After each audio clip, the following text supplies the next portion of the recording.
کپڑے کو جلا دے گا اس کی چنگاری اڑے گی، تمہارے کپڑوں پہ پڑے گی، کپڑے جل جائیں گے، اس میں سوراخ ہو جائے گا، ہول ہو جائے گا۔ وَإِمَّا أَن تَجِدَ مِنْهُ رِيحًا خَبِيثًا، اگر تمہارے کپڑے نہیں بھی جلے، اگر تمہارے کپڑوں میں سوراخ نہیں ہوا چنگاری اڑنے سے، تو کم سے کم اتنا تو ہوگا کہ تم کو بری ہوا آئے گی، دھواں اس کا اٹھے گا، تم کو اس سے دقت ہوگی، تم کو پریشانی ہوگی۔ تو میں یہ باتیں اس لیے عرض کر رہا ہوں کہ بہت سی شکایتیں آتی ہیں، اور بعض دفعہ وہ شکایتیں نوجوانوں کے بارے میں تو ہوتی ہیں، بعض دفعہ وہ لوگ جو کہ کبر سنی کو پہنچ چکے ہیں، میرے خیال سے 40 کو کراس کر چکے ہیں، 45 سے 50 تک پہنچنے والے ہیں، بلکہ اس کے اوپر جن کے بیٹوں کی شادیاں ہو گئی، پوتے بھی ہوں گے، نواسے بھی ہوں گے، کیا ہے چھٹتی نہیں منہ سے لگی ہوئی۔ یہ کہاں سے پڑتا؟ یہی بری صحبت، بری سنگت سے اس کی شروعات ہوتی ہے، تو ہمیں بچنا چاہیے۔ اب ہمارے بہت سے لوگ سوچتے ہیں کیسے چھوٹے گا، میں بہت سے واقعات بتا چکا ہوں، یہی بتا چکا ہوں کہ نشہ کیسے چھوٹتا ہے اور کیسے چھوڑا جا سکتا ہے، شراب دارو کیسے چھوڑ سکتے ہیں، کیسے چھوڑی جا سکتی ہے، بہت سی مثالیں موجود ہیں۔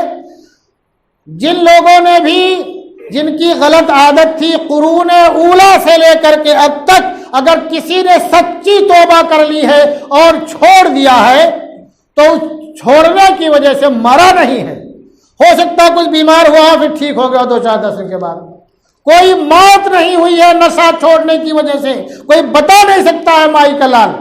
جب شراب کی حرمت کا اعلان ہوا تو مدینہ کے گلیوں میں شراب ایسے بہ رہی تھی جیسے کہ بارش کے موسم میں بارش کا پانی بہتا ہے، جس کے منہ تک آ گیا تھا اس نے بھی گلاس اٹھا کر کے پھینک دیا، پیالہ اٹھا کر کے پھینک دیا۔ بتاؤ تاریخ کا کوئی واقعہ بتا دو، کوئی مرا ہو تو۔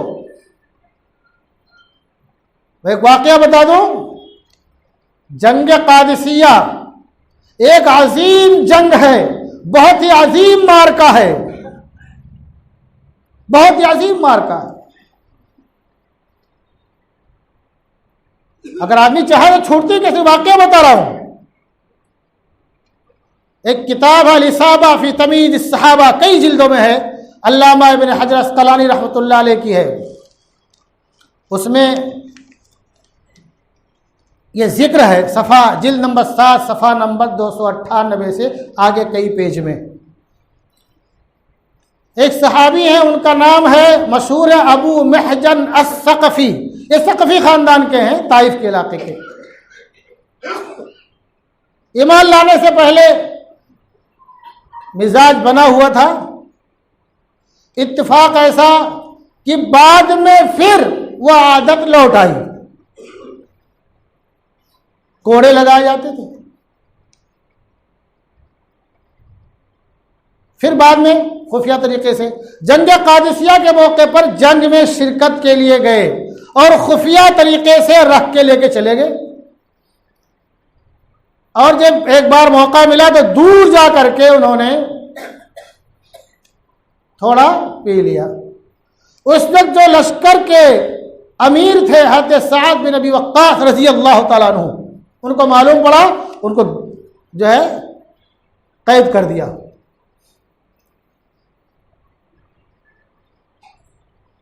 قید ہو گئے۔ قادسیہ کا معرکہ گرم ہے، ادھر 30,000 افراد ہیں۔ کتنے افراد ہیں مسلمانوں کے؟ 30,000، فقط 30,000، اور ادھر سے 3 لاکھ کا لشکر ہے۔ 30,000 اور 3 لاکھ کا کیا مقابلہ ہے؟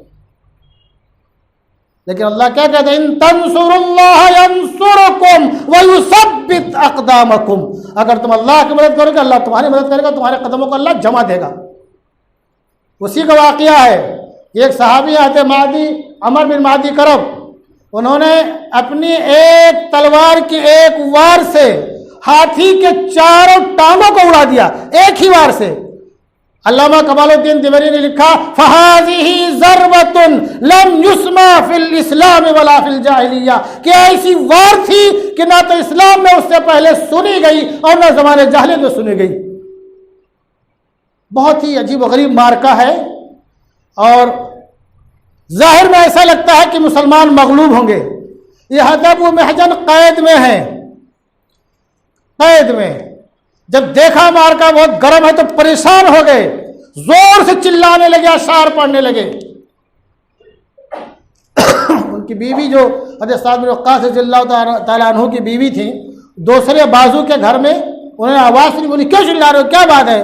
تو انہوں نے اشعار پڑھے کہ آج اتنا اہم موقع ہے، میرے ہاتھ میں زنجیر ہے، کڑی ہتھکڑی ہے اور پیر میں بیڑیاں پڑی ہے، میں کھڑا ہوتا ہوں تو مجھے فون بیٹھنا پڑتا ہے، بہت افسوس ہے کہ میں میدان کارزار میں نہیں جا سکتا، میں تم سے درخواست کرتا ہوں کہ تم میری ان بیڑیوں کو کھول دو، اور اللہ کا واسطہ دے کر کے وعدہ کرتا ہوں اگر میں زندہ رہا تو واپس آؤں گا، اپنے ہاتھ سے بیڑیوں کو پہن لوں گا، اور اگر میں شہید ہو گیا تو تم میری طرف سے رحم کی درخواست کرنا۔ اب وہ اتنا انہوں نے آہوزاری کیا اور درخواست کیا کہ حضرت سعد بن ابی وقاص رضی اللہ تعالیٰ عنہ کی بیوی حضرت سلمہ وہ نرم پڑ گئی اور انہوں نے ان کی بیڑیاں کھوڑ دی۔ تو حضرت ابو محجن نے کیا کہا کہ ہمیں حضرت سعد رضی اللہ تعالیٰ عنہ کا سب سے تیز ترار گھوڑا دو اور ان کی سب سے اچھی تلوار اور نیزہ دو۔ تو ان کا گھوڑا جو بلقا تھا بہت مشہور تھا، کیونکہ حضرت سعد رضی اللہ تعالیٰ عنہ ایک بڑے زخم کی وجہ سے وہ میدان جنگ میں شریک نہیں ہو سکتے تھے، چھت پہ بیٹھ کر کے یا اوپر بیٹھ کر کے کمانڈنگ کر رہے تھے، پرچہ ڈالتے تھے کیسے کیا کرو کیا کرو، بہت ہوشیار شخص تھے، لیکن اس وقت بہت بھاری زخم تھا، تکلیف تھی، جو جنگ میں شریک نہیں ہو سکتے تھے، چلنا پھرنا ان کا خود کا مشکل تھا۔ تو بلقا گھوڑا سب اس پہ سوار بھی نہیں ہو سکتے تھے، نہ تیز ترار تھا، اس پہ سوار ہوئے، حضرت ابو محجن اور تلوار لی نیزہ، پہنچ گئے میدان میں۔ تو وہاں وہ حملہ کرتے تھے جہاں مسلمان نرغے میں ہوتے تھے۔ حضرت ابو سعد رضی اللہ تعالیٰ عنہ نے دیکھا شام تک میدان صاف ہو رہا ہے، بساط الٹ گئی، کہا یہ تو گھوڑا تو بلقا لگ رہا ہے، اس کی چھلانگ اور اچھال یہ ہمارا گھوڑا بلقا لگ رہا ہے، اور جو تلواروں کی واریں پڑ رہی ہیں اس سے لگتا ہے کہ ابو محجن ہے۔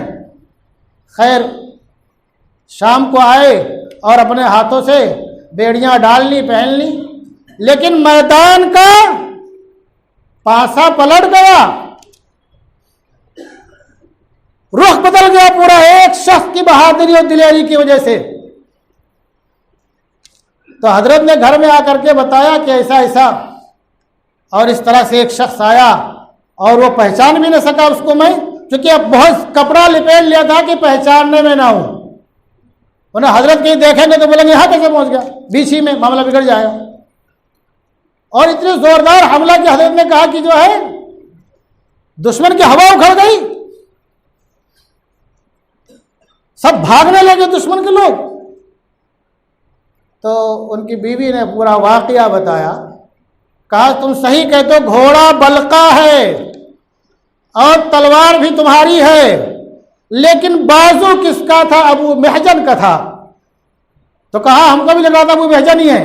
تو واقعہ پورا بتایا ان کی بیوی نے۔ تو حضرت بہت خوش ہوئے اور حضرت ابو محجن کے پاس گئے، اپنے ہاتھوں سے ان کی بیڑیاں کھولنے لگے۔